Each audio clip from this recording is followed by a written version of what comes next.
Welcome back. We are on day 5 of 16 Days of Activism for ending violence against women and girls. This is the little mini series that I'm doing just to tell people some interesting things. And today we are going to be talking about women's victim blaming. So what we mean by that is when women blame women for being abused and raped, assaulted, harassed, stalked.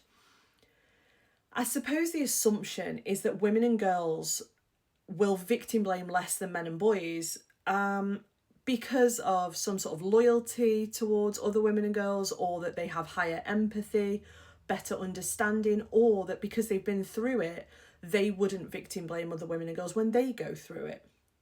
But research doesn't actually back this up.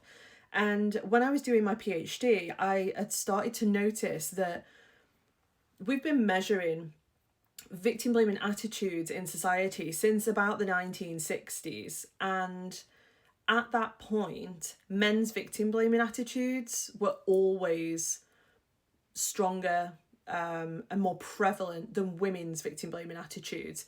As the years have gone on, though, what we've actually seen is that if you imagine there's a difference like this, it's not that men's victim blaming have come down to women's, it's actually that women's victim blaming has come up to men's and it's flattened.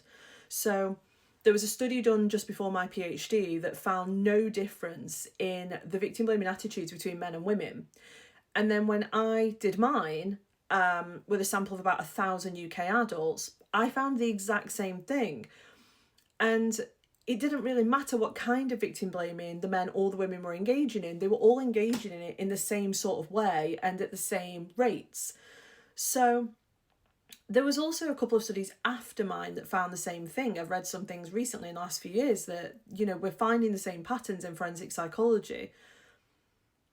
And that really, I suppose, it challenges people. When I'm lecturing on this topic or when I'm training, police officers, I always ask them what they think, and they'll always say, oh, well, men will victim blame more, obviously. And I'm like, no, actually women will victim blame women at the exact same rate as men will.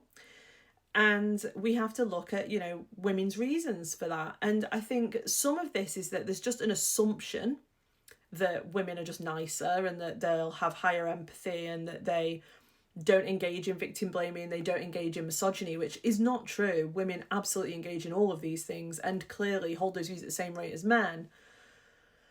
But I think there's also an assumption that women have almost like a connection to other women, that if they've been through abuse themselves, they won't victim blame other victims.